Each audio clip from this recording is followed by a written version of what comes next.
What if I told you that some of the plants mentioned in scripture were not grown for symbolism, but for survival during economic collapse? Picture a household 2,000 years ago, trade routes delayed, markets unreliable, a bad harvest traveling across regions like a slow-moving storm, no refrigerated trucks, no supermarkets open late, and yet families still ate, still cooked oil, still stored sweetness, still traded surplus, because their gardens weren't decoration. They were infrastructure. Today, most suburban land across America and Europe is covered in lawns that consume water, fertilizer, and weekends, while producing absolutely nothing in return. Short-term aesthetics versus long-term continuity.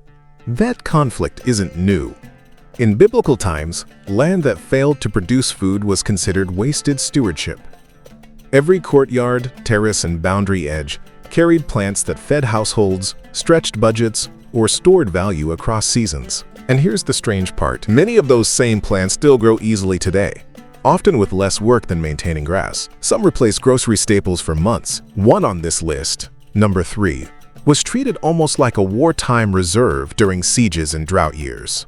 And number 1, families planted it knowing their grandchildren would still be harvesting value decades later. By the end of this video, you'll see scripture gardens differently.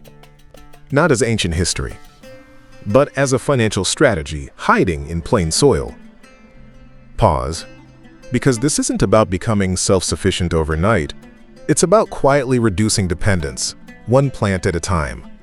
For centuries, monastery records across Europe copied agricultural knowledge directly from earlier biblical traditions. Monks preserved not only texts, but planting systems, kitchen gardens, oil crops, storage herbs, boundary trees. These weren't trends. They were continuity technology. Most people assume ancient gardens were primitive, but historically, they were optimized around 3 pressures modern families are rediscovering again today: uncertain supply, limited labor, and seasonal scarcity. Research into traditional Mediterranean agriculture suggests households favored plants that survive neglect, drought, or poor soil, crops that returned value year after year without constant inputs. Belief flip. Most modern gardening advice assumes productivity requires constant feeding and intervention. But scripture-era gardens assumed the opposite. Plants should work harder than people. Think about that, because the first plant on this list looks humble, almost insignificant. Yet it quietly replaced one of the most expensive grocery items in the ancient world. Number 13. Lentils. The crisis protein. In the book of Genesis, lentil stew becomes famous for a reason people often overlook. It was reliable food. Across the Near East, lentils thrived where wheat sometimes failed. Thin soil, low rainfall, unpredictable seasons. They mature in roughly 90 to 110 days. No trellising. Minimal watering once established. Picture a small 100-square-foot patch behind a stone home. Historical yield estimates suggest that area could produce 15 to 25 pounds of dried lentils in a season. Stored dry? Up to 2 years. Pause. That's dozens of meals from soil. Many vegetables reject. Today, replacing store-bought lentils alone can mean $60 to $120 worth of protein annually from a space smaller than a parking spot. Research suggests legumes also improve soil fertility by fixing nitrogen naturally, meaning next season's crops benefit without purchased fertilizer. And interestingly, the next plant solved a completely different household problem: sweetness. Number 12. Figs. The desert sugar bank. Scripture mentions fig trees more than almost any other cultivated plant. Not accidentally. Fresh fruit spoils quickly. Figs do not. In ancient Judea, families laid sliced figs on rooftops to dry under the sun. Within days, they transformed into dense energy storage. A mature fig tree today can produce anywhere from 40 to 100 pounds of fruit annually once established, often within 3 to 5 years. Dry even half of that? You've replaced months of packaged snacks or imported fruit. Stored dried figs last 6 to 12 months easily. Micro story. In rural southern Italy during World War II shortages, families reportedly relied on stored dried figs when sugar shipments collapsed. Children carried them in pockets during long workdays in the fields. Calories, minerals, No refinery required. Most people plant fruit trees expecting beauty first. But historically, figs were emergency food security. And number 11 may surprise you even more, because today it's mostly treated like seasoning. Number 11. Coriander, the forgotten seed pantry. In Exodus, manna is described as resembling coriander seed. That comparison mattered because everyone recognized it. Coriander grows fast, sometimes harvestable in 45 to 60 days. Leaves early, seeds later. 2 harvests from one planting cycle. Seeds stored dry can last years and replace expensive spice purchases that quietly add up over time. Pause, walk through a supermarket's spice aisle sometime. Tiny jars. $5, $7, sometimes more. A single square meter of coriander can produce hundreds of grams of seed annually, enough seasoning for an entire household plus trade surplus. Research suggests culinary herbs historically played economic roles far beyond flavor. They reduced food waste, improved storage cooking, extended preserved foods. But around this point in history, gardens faced a recurring danger. Reality check. When supply stops. Around the 1st century, trade disruptions across the eastern Mediterranean periodically interrupted grain shipments between regions. Cities dependent on imports suffered quickly. Households with productive courtyards did not. Fast-growing herbs, stored legumes, oil crops, small systems absorbing large shocks. Sound familiar? Recent grocery shortages showed something similar. Empty shelves don't mean food disappears. They mean distance suddenly matters, and the next plant shortened that distance dramatically. Number 10. Garlic, the labor saver. Referenced repeatedly across ancient Middle Eastern diets, garlic traveled easily because it stored incredibly well. Plant once in autumn. Harvest. Early summer. Minimal maintenance. Each clove multiplies into a full bulb. Plant 10 bulbs. Harvest 80 or more. A modest bed can yield 8 to 12 pounds annually. Stored correctly, 6 to 8 months without refrigeration.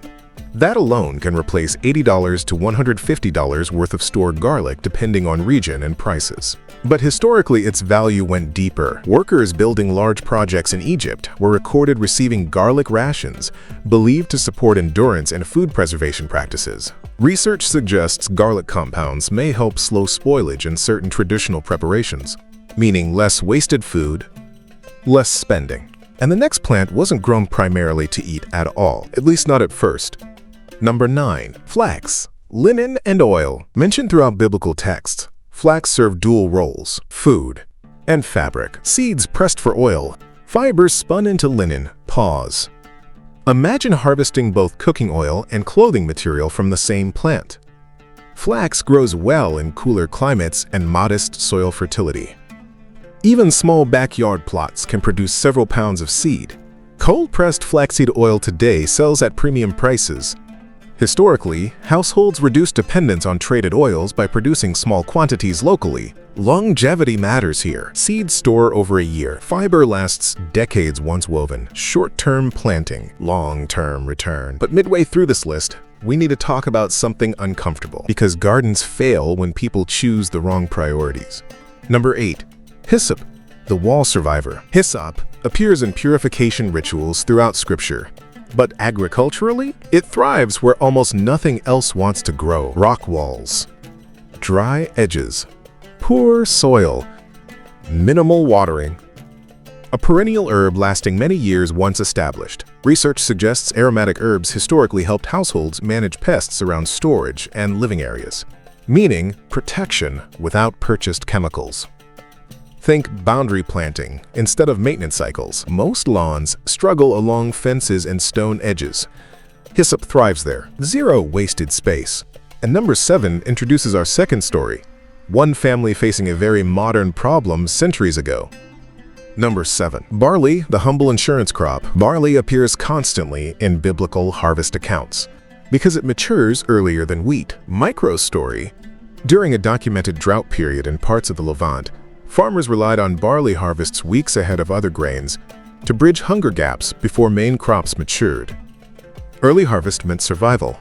Today, barley grows quickly in cooler seasons and improves soil structure. Even small plots can yield 20 to 30 pounds of grain. Stored dry, several years.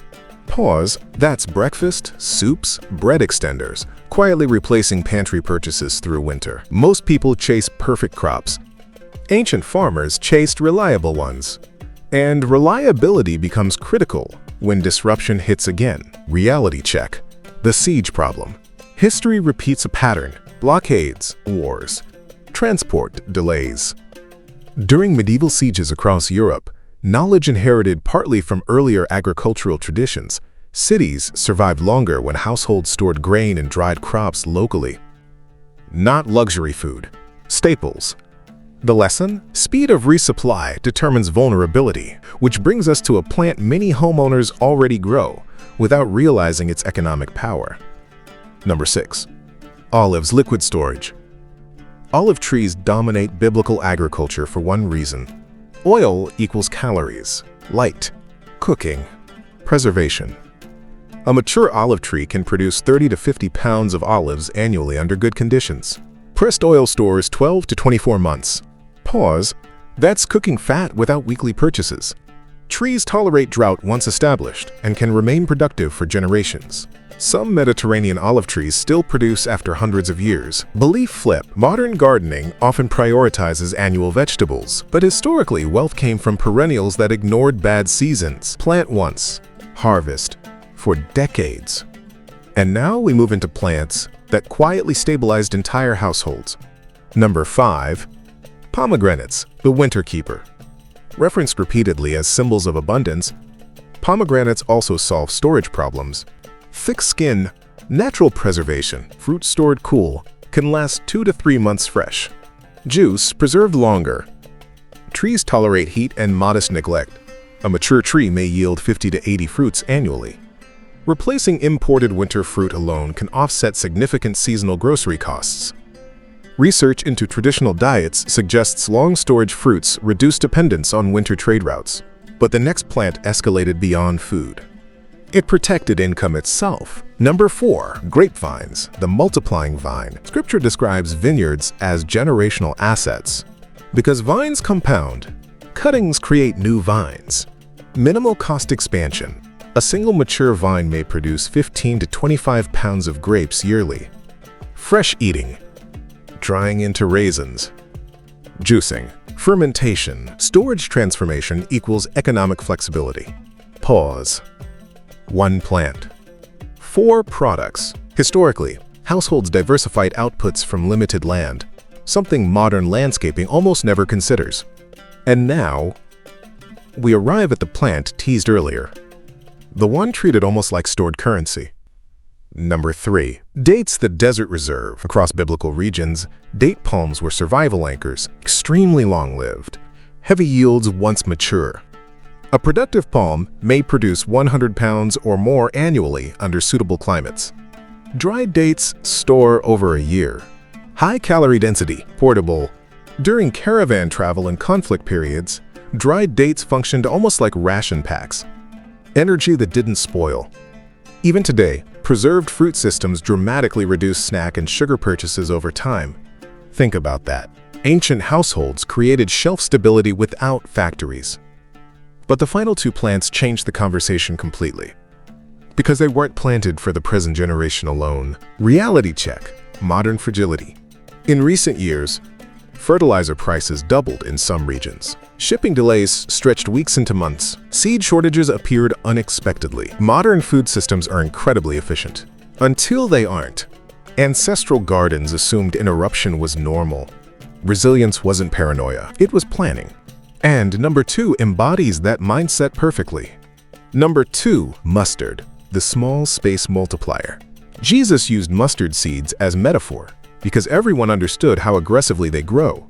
Fast germination, poor soil tolerance, multiple harvest stages, leaves early, seeds later, self-seeding afterward. One planting often becomes years of volunteers. Seeds ground into condiments replace store purchases indefinitely. Research suggests brassica family plants also improve soil cycling between crops, meaning productivity increases without additional spending. Tiny seed, compounding return. But nothing on this list compares emotionally or economically to the final plant. Number 1. The olive's companion, the fig hedge legacy. Yes, figs appear again, but not as a single tree, as a system. Throughout biblical descriptions, families sat, quote, under their vine and fig tree. That phrase wasn't poetic comfort alone. It described independence. Plant figs along boundaries, layer vines nearby, perennial yield stacking. Within 5 to 7 years, households could harvest hundreds of pounds collectively from small land edges. Decades of production followed. Minimal annual cost. Pause. Imagine replacing portions of fruit purchases every summer for 30 years from something planted once. That's not gardening. That's compounding infrastructure. And here's the deeper pattern hiding underneath everything you've just heard. Step back for a moment. Lentils, garlic, figs, olives, barley, herbs, grains, trees, different plants. Same system. Scripture-era households built layered resilience. Fast harvests for morale, staples for calories, perennials for stability, trees for legacy. 4 quiet steps still relevant today. First, fast wins. Herbs and greens you harvest within weeks. Momentum matters. Second, calorie anchors. Legumes and grains that store long-term. Security replaces panic buying. Third, perennials. Plants returning every year reduce labor dramatically. Time savings compound.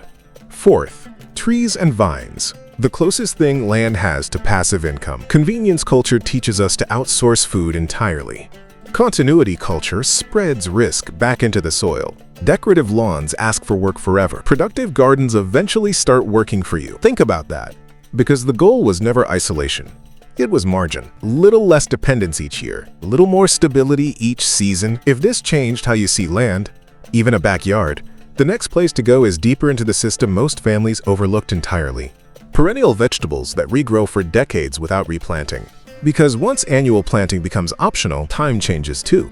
So I'm curious, are you growing convenience? Or are you quietly growing continuity? Because long before modern supply chains existed, families already solved the problem. They planted accordingly.